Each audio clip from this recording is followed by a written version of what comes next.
यहाँ से आगे जा पाना नामुमकिन लगता है बालवीर। बालवीर तुम वापस आ जाओ, हम कोई दूसरा रास्ता ढूंढ लेंगे। नहीं महामहिम, इतना दूर आने के बाद माँ को वापस जीवित करने का चेतना बिंदु लिए बिना वापस आने का सवाल ही नहीं उठता। लेकिन बालवीर तुम इस खाई को पार कैसे करोगे?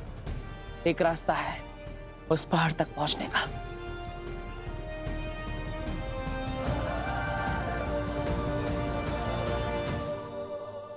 बालवीर इस कोशिश में सफल नहीं होना चाहिए, बल्कि उत्तान का डर सच साबित हो जाए और इसकी सांसें रुक जाए तो आएगा मजा।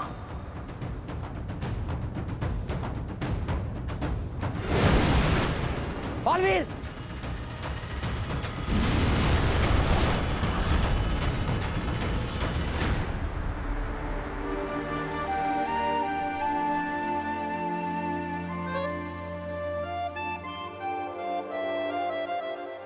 अरे काशवी बेटा, नव्या मिली? जी दादाजी, मिल गई।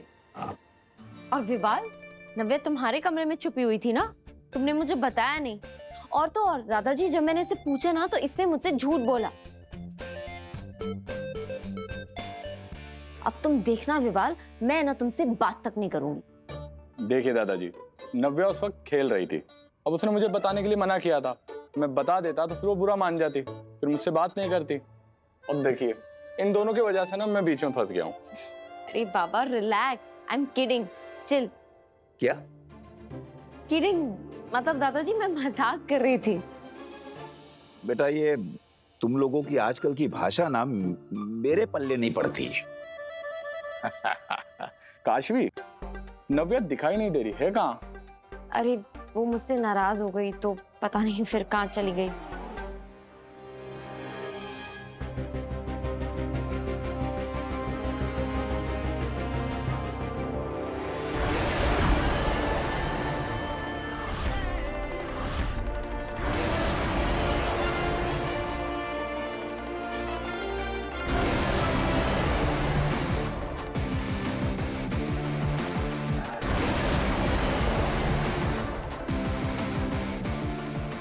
बालवीर,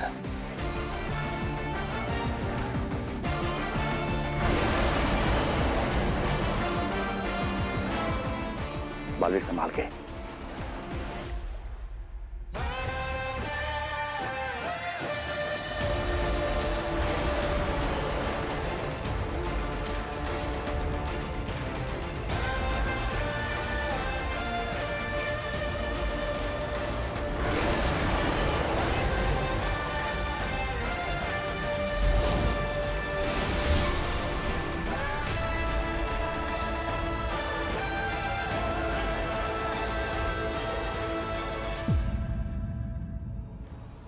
अब कूद जाओ बालवीर।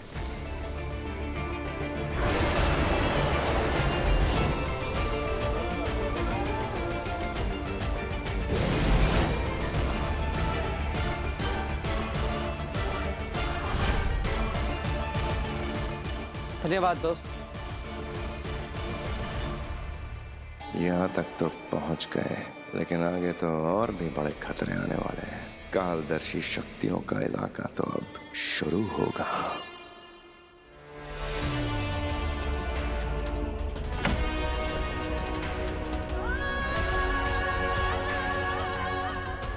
कहाँ रखा होगा विवाल भैया ने?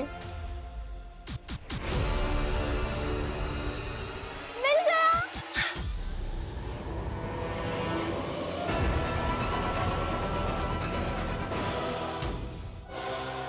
नव्या तुमसे बात नहीं कर रही, लेकिन क्यों? अरे दादाजी, कोई खास बात नहीं है, बस ऐसे मैं मना लूंगी उसे। वैसे भी नवू है ना, वो फट से मान जाती है। कभी कभी मुझसे भी नाराज हो जाया करती है, लेकिन थोड़ी ही देर में सामने से खुद आके बात करने लगती है।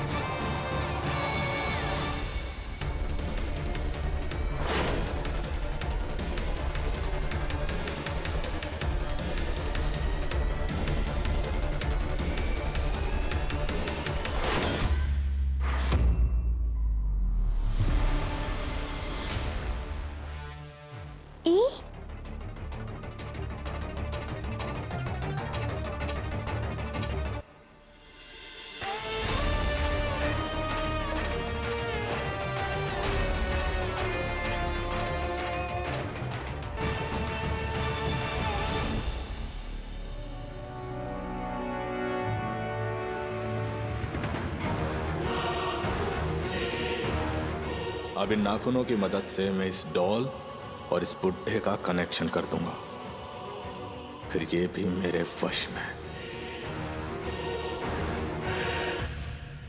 विवाल, ये तुम दादाजी के नाखून लेके कहाँ जा रहे हो? फेंकोगे नहीं? अरे काशवी, क्या समझ में नहीं आता है, कुछ भी काम करते करते ना दिमाग एकदम ब्लैंक हो जाता है। अब ये देखो, ये मेरे किसी काम की चीज नहीं है और यहाँ पे डस्टबिन भी पड़ा है, दिखाई नहीं दिया मुझे।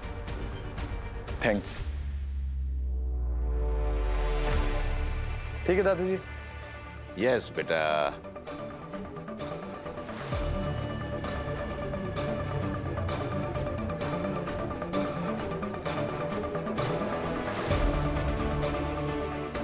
हाथ आया पर मुंह न लगा।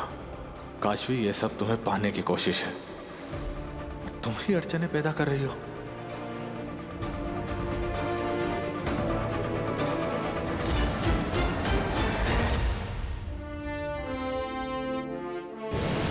बालवीर, यहाँ कालदर्शी शक्तियों से सावधान रहना, क्योंकि जिस जगह तुम पहुंच गए हो यहाँ पे उनका प्रभाव बहुत ज्यादा होता है। जी महामहिम।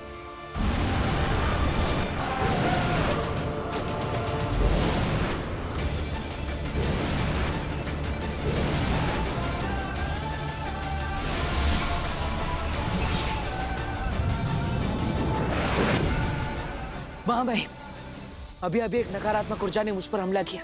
तुम्हें कोई नुकसान तो नहीं पहुंचा बालवीर? मैंने अपने ऊपर एक सुरक्षा कवच बना लिया है, जिससे वो ऊर्जा मुझ तक ना पहुंच पाए। संभल कर बालवीर, अगर ये बुरी शक्तियां तुमसे जुड़ गईं, तो तुम्हारे ना चाहते हुए भी ये तुम्हारे साथ इस कुएं से बाहर आ जाएंगी और बाहर आते ही अपना असली रूप ले लेंगी।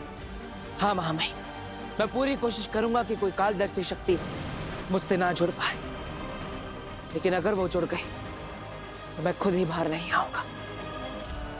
ऐसा कभी नहीं होगा बालवीर।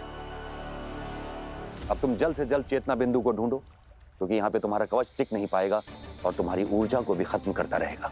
महामहिम, ये चेतना बिंदु दिखता कैसा है? एक आम पत्थर जैसा ही है और ये छूते ही एक्टिवेट होता है और छूते ही इसका मूल नीला रंग चमकने लगता है। लेकिन यहाँ पर तो काफी सारे पत्थर हैं। लगता है मुझे इन सबको ही छूकर देखना पड़ेगा। यहीं से शुरू करता हूँ। नहीं बालवीर, जब तक ये सुनिश्चित ना हो जाए कि चेतना बिंदु पत्थर कौन सा है, तुम किसी पत्थर को हाथ मत लगाना। क्यों महामहिम? क्योंकि वहां पे विष बिंदु पत्थर भी है और अगर गलती से भी तुमने उस पत्थर को छू दिया तो फौरन मारे जाओगे। उसी पल का इंतजार है मुझे बालवीर। लेकिन महामहिम, अभी तो आपने कहा कि बिना छुए पता ही नहीं चल सकता कि वो पत्थर चेतना बिंदु है या नहीं, तो बिना छुए बालवीर कैसे पता लगाएगा? हाँ महामहिम, चेतना बिंदु और विष बिंदु में फर्क कैसे पता चलेगा? हम नहीं जानते बालवीर। ये हुई ना बात उद्दान, छोड़ दो बालवीर को मरने के लिए अकेला।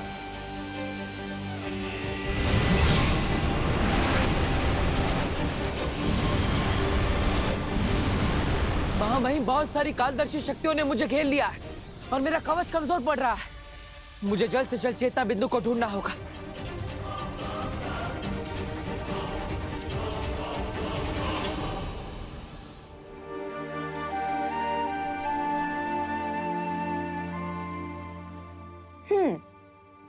तो नव्या अभी भी नाराज है। नव्या, सॉरी कि मैंने तुम्हारा डेयर वाला पनिशमेंट नहीं पूरा किया। तो तुम एक काम करो, तुम मुझे कोई और डेयर दे दो, पर ऐसे नाराज मत रहो। अरे दीदी, इट्स ओके। आप सॉरी क्यों बोल रहे हो? और अब वैसे भी मुझे उस बॉक्सेस पे कोई इंटरेस्ट नहीं, क्योंकि मैंने खुद ही खोल के देख लिया कि उसमें क्या है। तुमने वो बॉक्स खोल लिया? हाँ, लेकिन दीदी आप बाल भैया को मत बताना प्लीज। नव्या, बैड मैनर्स है ना, ऐसे बिना किसी के परमिशन के उनकी पर्सनल चीजें नहीं छू सकते हैं। दीदी आई एम सॉरी, आगे से नहीं होगा। लेकिन मैं आपको बता रही थी ना कि वो कोई पर्सनल गिफ्ट नहीं है, वो मेरे लिए एक सरप्राइज गिफ्ट थी। पता है उसमें से क्या निकला? डॉल।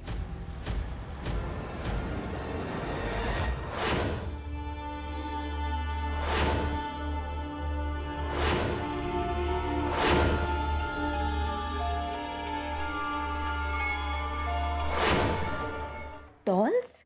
हाँ, और वो भी एक नहीं, 4 डॉल्स। पता नहीं विवाल भैया मुझे छोटी बच्ची समझते हैं। उनको लगता है कि इस उम्र में मैं उन डॉल्स के साथ घर घर खेलूंगी। I am so upset. दीदी मैं जा रही हूँ नीचे।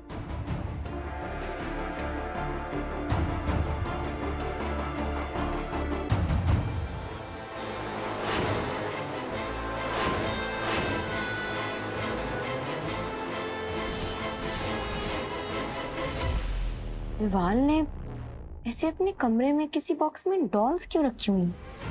वो भी 4 डॉल्स। ऐसा तो हो ही नहीं सकता कि उसे नव्या का बर्थडे याद हो। उसे तो इनफैक्ट नव्या का बर्थडे पता ही नहीं होगा। तो फिर वो क्या करेगा डॉल्स का? बहुत अजीब है। इतने कम समय में इतने सारे पत्थरों में से चेतना बिंदु को पहचानना नामुमकिन है, लेकिन अगर मैंने समय रहते नहीं पहचाना तो कालदर्शी शक्तियां मुझे अपने वश में कर लेंगी। माफ कीजिए महामहिम, लेकिन ये दिमाग नहीं दिल का इस्तेमाल करने का वक्त है। महामहिम आप बालवीर से कहिए वो अपने दिल से कोई एक पत्थर चुन ले। और बात दिल और दिमाग की नहीं है नहमाग, बात बालवीर की जिंदगी की है। अगर इस समय उसने एक भी गलती की तो ये उसकी जिंदगी की आखिरी गलती हो सकती है। 1000 से भी ज्यादा पत्थर पड़े हैं नीचे, उनमें से सिर्फ एक पत्थर चेतना बिंदु पत्थर है। लेकिन महामहिम ऐसे बालवीर वहां खड़ा कब तक रह सकता है? उसका सुरक्षा कवच भी कमजोर पड़ता जा रहा है। अब ये कालदर्शी शक्तियां, इनमें से किसी ने अगर अपने आप को बालवीर के साथ जोड़ लिया तो? हाँ महिम, हम एक पल भी बर्बाद नहीं कर सकते। एक पल का ही तो सारा खेल है नहमाग। अगर बालवीर ने गलती से चेतना बिंदु की जगह विष बिंदु पत्थर को छू लिया तो उसे मरने में भी सिर्फ एक पल ही लगेगा, और हम ऐसा कभी नहीं होने दे सकते। ये तो हो के रहेगा अवतान। बालवीर के आगे कुआं है और पीछे खाई। विष बिंदु को छुआ तो भी मरेगा और चेतना बिंदु को नहीं छुआ तो भी मरेगा। महामहिम, माना कि मैं इन हजारों पत्थरों में से एक चेतना बिंदु को नहीं पहचान सकता, लेकिन चेतना बिंदु मुझे पहचान सकता है, क्योंकि उसके अंदर भी मेरी तरह अच्छाई और सच्चाई की शक्तियां हैं। जैसे बुरे को बुराई आकर्षित करती है, वैसे ही एक अच्छाई दूसरी अच्छी शक्ति को पहचान सकती है। लेकिन तुम ये करोगे कैसे? ज्यादा कुछ नहीं महामहिम, केवल पुकारूंगा, जैसे एक दोस्त मदद के लिए अपने दूसरे दोस्त को पुकारता है। देखता दोस्त जवाब देता है या नहीं। सामने आओ चेतना बिंदु, तुम्हारा दोस्त बालवीर तुम्हें पुकार रहा है। मुझे तुम्हारी जरूरत है। उठो चेतना बिंदु, ऊपर उठो। अच्छाई ने अपने आप को पहचान लिया। शाबाश बालवीर, शाबाश। आज हमें यकीन हो गया कि अंत में जीत सच्चाई की ही होती है। गलती से तुक्का लग गया, लेकिन समझ नहीं आता कि इनका तुक्का हमेशा सही कैसे लग जाता है। महामहिम, मैं चेतना बिंदु को छूने जा रहा हूं। चेतना बिंदु सामने आ गया महामहिम।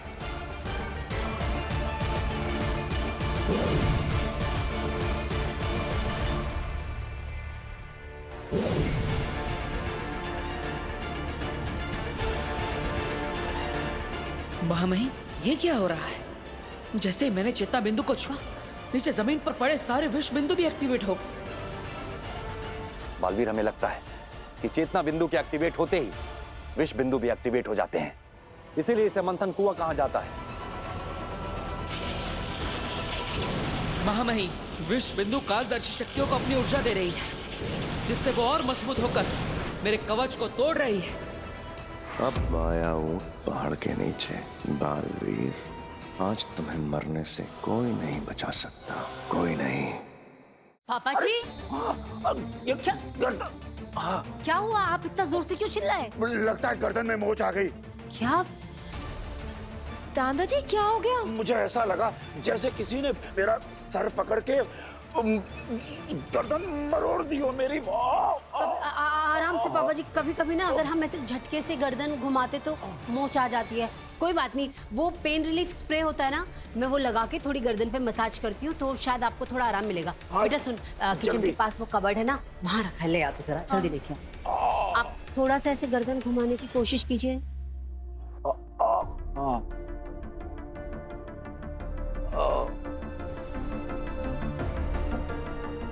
खत्म भंग हो गया है ये, इसे तो फेंक दे। मैं वीर से बोल के दूसरा मंगवा दूंगी।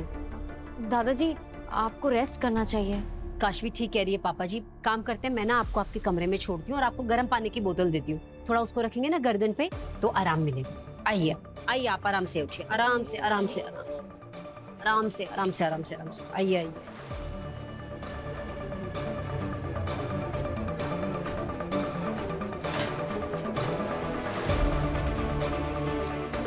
Dustbin bag.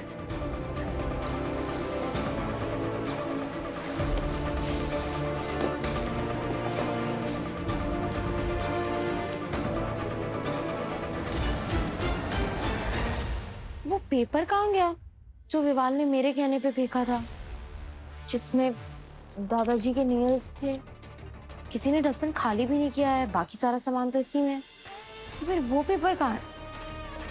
उसने मेरे कहने पर ही तो वो नेल्स फेंके थे। अगर मैं नहीं कहती तो वो लेकर जा रहा था पेपर अपने साथ, जैसे वो नेल्स लेकर जाना चाहता था। कितनी वियर्ड बात है। नहीं, मुझे उस बॉक्सेस पे कोई इंटरेस्ट नहीं, क्योंकि मैंने खुद ही खोल के देख लिया कि उसमें क्या है। पता है उसमें से क्या निकला? डॉल। यहाँ डस्टबिन में नेल्स नहीं, उधर विवाल के रूम में डॉल्स हैं। ये हो क्या रहा है? कुछ समझ में नहीं आ रहा है। किसी को कुछ भी समझ नहीं आएगा कि ये सब चल क्या रहा है। 2 लोगों को काबू कर लिया है, अब 2 और बाकी हैं। और सबके काबू आने के बाद में काशवी को मेरी होने से कोई नहीं बचा सकता। बस उसे पता नहीं चलना चाहिए कि उसके साथ में मैं कौन सा खेल खेल रहा हूं। विवाल आखिर कर क्या रहा है? मुझे ये नहीं पता है, पर मुझे अच्छी फीलिंग नहीं आ रही है। मुझे पता लगाना होगा कि आखिर वो चाहता क्या है। बालवीर, निकलो वहां से। अगर एक बार वहां फंस गए तो वापस आना नामुमकिन है। महामहिम, बहुत सारी कालदर्शी शक्तियों ने मुझे घेर लिया है और मेरा कवच कमजोर पड़ रहा है। बालवीर, अपनी शक्तियां एकाग्रित करो और फौरन निकलो वहां से, क्योंकि तुम जो कुछ भी कर सकते हो वो सिर्फ अभी कर सकते हो। एक बार इन कालदर्शी शक्तियों की चपेट में आ गए फिर तुम कुछ नहीं कर पाओगे। निकलो जल्दी बालवीर। मैं ऐसा नहीं होने दे सकता। माँ को जीवित करने के लिए मेरा यहाँ से बाहर निकलना जरूरी है।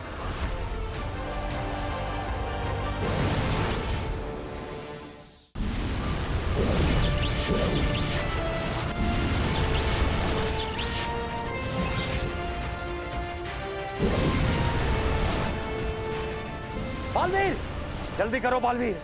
जी महामहिम।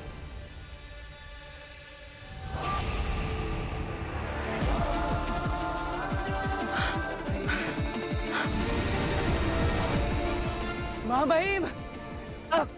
बालवीर, संभाल के। महामहिम।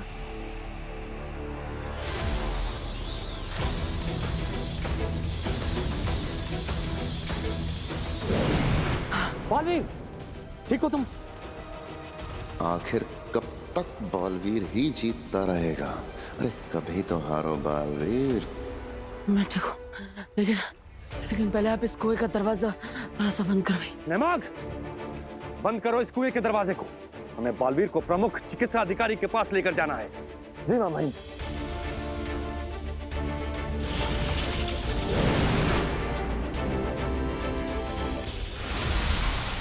मेरे जादू से यह दरवाजा पूरी तरह से बंद नहीं होगा, थोड़ी जगह बची रहेगी और कालदर्शी शक्तियों को बाहर आने के लिए सुई जितनी जगह भी काफी है।